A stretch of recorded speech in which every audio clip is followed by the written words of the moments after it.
Woo, baby! The money, it just keeps rolling in. I get those direct EDs. Welcome back to Strongman Personal Finance. This is a paid video. That's right. Somebody paid me to cover this exciting new 10x stock that's coming out of Vietnam, of all places. You remember the Vietnam War in the bush? I know, because I wasn't born back then. But this is a interesting company. It's an EV company that's going public via a SPAC merger. Doesn't this sound like a 10x stock?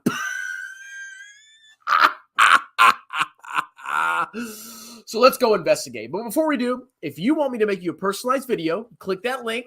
You send me money, and I get my money, and then I make you a video. Click the link, send me money, personalized video. Anyway, let's go ahead and check out VinFast, which is the company, and BSAQ, which is the publicly traded SPAC holding company. So first, Black Spade acquisition. This is the SPAC that is currently trading on the stock exchange. Okay, it's trading at $10.30, and yeah, it's so amazing. I looked at the financials of this company. It's basically a bunch of cash held in trust. That's what a SPAC merger is. People put money into it and they use it to consummate a merger where they bring a privately held company public. Do I know every little detail about how that works? No, and I don't want to, but that's the purpose of these things. Now, remember back in the clown market, right? All of these clownish companies that came and became listed on public exchanges were through SPACs. Tattooed Chef, okay? I'm pretty sure Tattooed Chef was a SPAC. Clown stock. A lot of clown stocks get their company shares listed on public equity markets by going through these special acquisition companies. Now, I had to dig around and find the financials of this company, VinFast. Remember, Black Spade is the SPAC, and they're going to bring VinFast, which is a Vietnamese EV company, public so it can trade on the U.S. stock exchange. And you're quickly going to see why they want this, okay? It's very, very, very, very clear why VinFast, the Vietnamese auto company, wants to be listed on public markets. Money. Well, obviously all companies want that, but this company needs the money, not wants it. So here's VinFast, okay? It's a Vietnamese auto manufacturer. So they didn't start off necessarily with electric vehicles, but now they're getting into electric vehicles. So these are all the models that they're coming out with, okay? They got this VF6, the VF7, VF8, VF8 again, VF8 City Edition, and VF9. So the VF8 is going to be $46,000. Yeah, we'll see about that. And the VF9 is going to be $83,000. Totally affordable, bro. Now, the only reason I like this company is because it's just another competitor for Tesla. I want to see Tesla crash and burn. All the shills that said only Tesla is going to be the dominant company. I just want to see that stock burn, okay? But this is VinFast. Now, if you look them up on Wikipedia, okay, they're a subsidiary of this massive Vietnamese conglomerate known as the Vin Group, okay? Now, if you want to look at some of their... Wikipedia goes through all the back story, and apparently they have like a partnership with General Motors and blah, blah, blah, blah, blah. But they make cars and they make electric scooters. And now they're getting into electric cars. So they had gas power, now they have electric cars. This is it. It's a car company, okay? Now, why does this company want to be publicly traded? Well, you get access to U.S. equity markets, and if you need to raise capital, you can issue more shares, and clowns will buy your shares and give you money. So, of course, you want to be listed on public markets now, don't you? Especially if you work for the company, okay?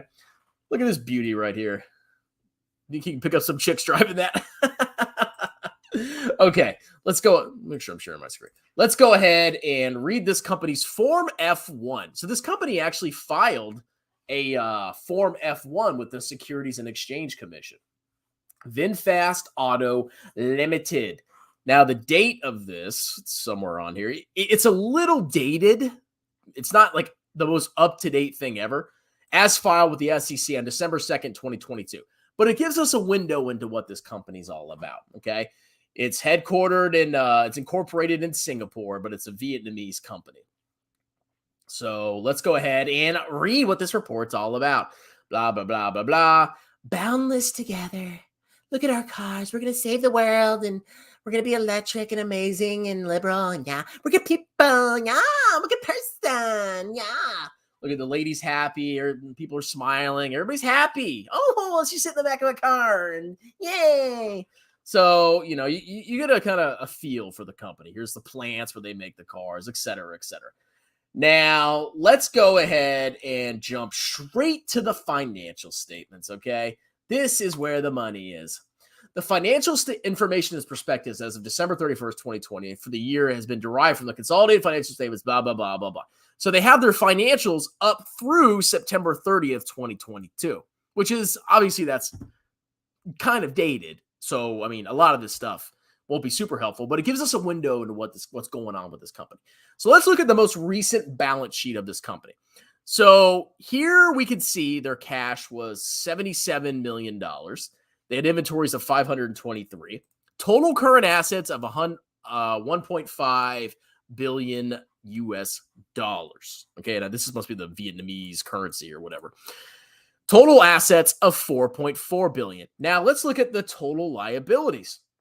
Well, they have total current liabilities of 5.3 billion and total long-term liabilities of 3.4. So they have total debts of 8.7 billion. 8.7 billion of debts, 4.4 billion of assets. They are massively in debt, okay? Now, these amounts due to related parties, these are probably, you know, because this is part of a conglomerate.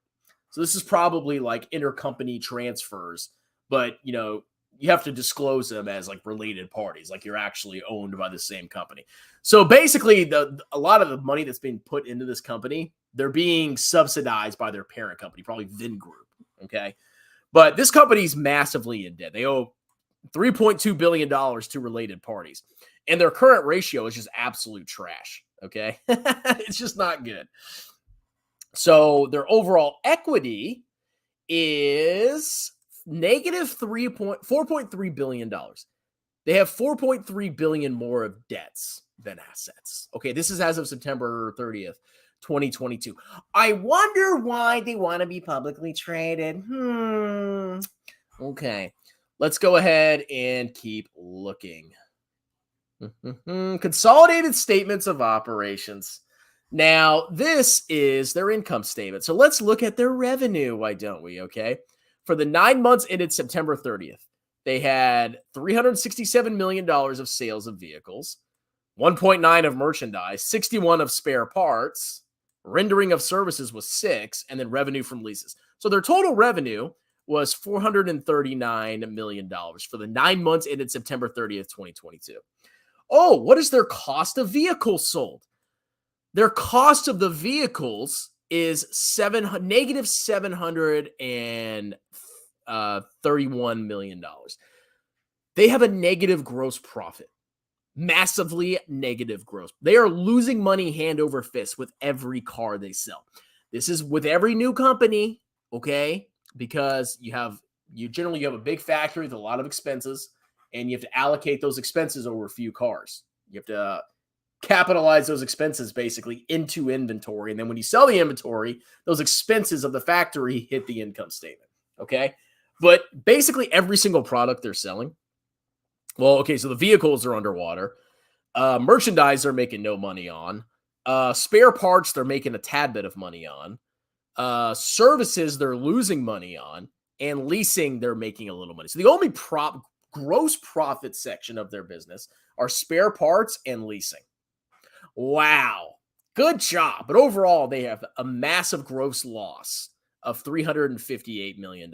And that's before other expenses, R&D of $587 million, selling and distribution of $140 million, admin 82, blah, blah, blah, blah, blah. Now, let's see their gross loss in the prior year. So this is for the full year, so it's not a 100% great comparison. So I would almost say ignore that. But basically, they're on track to have even greater losses this year than last year, because the loss for the full year last year was $387 million gross loss. Already in 9 months, they have $358 million. That's not good, okay? They're losing money hand over fist. They already have a larger operating loss in 9 months than they did for the full year the prior year. Oh, God, this is a disaster. Oh, but it's a future, bro. Summary consolidated cash flows. So they used in 9 months, they burned $1 billion of cash from operations. They spent $464 million in investing, and they generated $1.4 billion inflow from financing, which means they're borrowing money. Okay. They're being sustained by money coming into the business. They want to be publicly listed because they're a massively unprofitable company with a massive gross loss. Okay. This is highly insanely speculative. Can this company work out in 10x? Sure. Is it likely? Oh, it's going to be a tough road. Okay. Let's look at some of the risk factors. We are a growth stage company that has a history of losses, negative cash flows from operating activities, and negative working capital. That's it right there. We will require significant additional capital to support business growth. We expect to fund our capital requirements through additional debt and equity financing, including related party financing. Such capital might not be available on commercially reasonable returns. It could, among other things, be burdensome and lead to dilution of our shareholding of our company. No way. You think that's going to happen? I would never imagine that, okay? They're a new entrant to the EV industry. There's massive competition, okay? Let's see what else. Any other interesting risk factors here? I wonder if they go more detail into the parts of the accounts of the financial statements. But you can clearly see this is a massively unprofitable share diluting company. Okay. They're not doing too well, which is why they want to be publicly traded. So let's see. I mean, it's all these SPACs, man. Like they're trash. Like look what happened to the clown market. Okay. It's a freaking disaster. Let's see. Completion of the ICE assets disposal.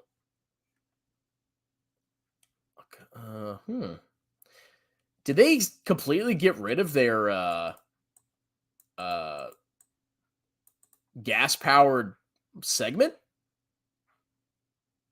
That's interesting. That's what it says, ICE assets disposal. Let's see. As of September 30th, we had short-term loans to related parties consisting of a loan to VinPearl and our balances due. These are all the related party transactions.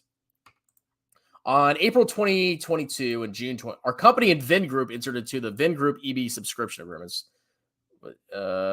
Subscribe for Vingroup and contribute to aggregate. Okay, so yeah, this is just talking about how they're getting, like, who they owe money to. They owe money to their parent company. They owe money to other companies. They owe money, a lot of freaking money. They're in massive debt, okay? Let's see. Our tangible net book value was approximately negative $4.4 billion, representing negative $1.8 per ordinary share. Oh, my God. They're incorporated in Singapore. What else is on here? Corporate history, reorganization. Phase out of ICE vehicle production. Our company was established in Vietnam in 2017 and commenced the production of ICE vehicles in 2019. So were they making money? Like, why would they stop? The majority, blah, blah, blah, blah, blah. We sold approximately 3 of our ICE vehicles.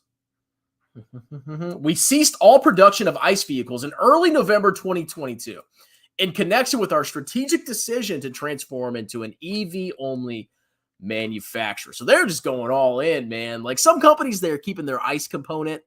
This company's like, we're just done. Okay, we're gonna stop making ICE vehicles.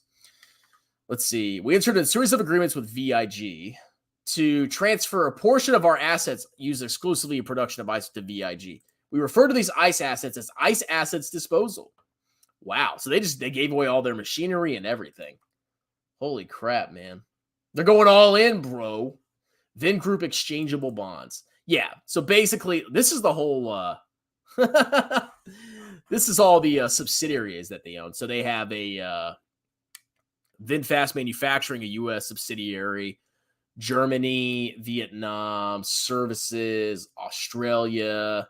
They're everywhere. Ooh. That's funny. All right. So here's more financial statement information, but I mean, we already looked at that. This is a gamble. Okay. I don't care if it's a SPAC. What's going to happen is it's probably going to shoot up. Okay. And then it's going to crash back down. Look at this. Historical VinFast auto. Total assets. Okay. I mean, they weren't doing too hot as an ice manufacturer either. They were losing money back in the day. Look at their accumulated losses. Horrible. Oh my God. Historical VinFast auto. Okay, so the profits, all the money we saw. Let's see. Ice production phase out adjustments. Okay. Sales of vehicles. Yeah, they were losing money on their ice vehicles too. Horribly. Oh my God. What a freaking joke. What a freaking joke. They were losing money hand over fist with their ice vehicles as well. They can't make money anyway. All they do is lose freaking money. What a joke. What a clown stock. You know what? You go ahead and buy this, okay? You go ahead and invest in this company. The SPAC merger. Oh, it's going to 10x because it's EVs and it's the future, bro. I don't even know what to say, man. Like, I'm just looking at this and it's like looking at Rivian or looking at Lucid. Like, they're massively unprofitable. They're highly speculative. And then this is like headquartered in Singapore and it's in Vietnam. Like, do you even understand how Vietnam works? Do you understand the EV market in Vietnam? That's another thing you got to freaking factor in, okay? There's so much going on here. Let's see. Oh, my God. Yeah, so, I mean, this is a very thorough report. So if you really wanted to understand this company, you would want to read this whole freaking thing, okay? But to me, it's very simple. It's massively unprofitable and it's massively underwater. And even if the stock goes up, I don't care. It's trash. It's a joke. So there's your analysis of VinFast. Let's see. Don't forget, you want a personalized video, click that link, send me money. Baba, my throbba. Yeah, I wish I had time to cover Baba. I'll probably try to do it this weekend. I'm just busy with all these requests. Palantir Griffiths will come after you now. Its price skyrocketed. Oh, I'll just talk about it and make fun of it more. I don't care. Clown car stocks, another commie. Yeah, they are communists. Vietnam is communist. Tesla by Tesla. Is Strongman dating a Vietnamese or something? First, he makes a video about somebody named Jennifer Nguyen, and now he makes a video about a Vietnamese. Oh, yeah, I don't know, man. Am I? Do I have a girlfriend on the side? What are your thoughts on Carvana? Clown stock. I've covered it. Sounds like a buy, 100%. Forgot it. In 2020, you probably make bank off this thing. Now, it's a joke. Have you been to Vietnam? No, I haven't been to Vietnam. Except for the war. VinFast, my infast. Let's see. If I buy this stock, will a Vietnamese woman marry me? Yeah, just go to Vietnam and tell them you own BSAQ. Hey, baby, I own VSAQ stock. BSAQ, ball sack stock. Congratulations. I want to marry up. 10x my index. WWJD. What would Jeremy do? Oh, he'd be all in, man. Bro, you've made like 2 months of ad revenue in just 1 week of doing these paid videos. That's amazing. The idea is even more profitable than Patreon and memberships. Yeah, it is. I mean, my Patreon makes me like $5 a month. So I should probably cash that out. I don't think I've cashed that out in like a couple months. I'll get my $20. If I marry a woman from Vietnam, will my family 10x my index? Every Vietnamese child is born with 5 shares of VinFast with a negative gross loss. So I'm sure you'll be rich. The SPACs are the most horrific investments to date. I cannot believe people will fool for this Dude, people are stupid, man. They'll buy anything. Palantir holder will not go after you. Don't worry. Still, it's okay. You can make fun of me. It's fine. I don't care. It went up. Oh, I don't care. Palantir was $20, $25 back in the day, and all the clowns thought they were geniuses, and now it's $11. And Vietnamese, my shredded cheese. SPACs are a money grab. The insider selling. Yeah, dude, the people that are like in the beginning always make a killing. And what they do is they just bring a clown stock into the public. Oh wow, you're really serving capitalism there. You design a stock screening tool for Patreon. I'm good. I'm not a huge fan of Patreon. All right, guys, that's it. If you want a personalized video, click that link. Send me money. And you have a wonderful night. Cheers!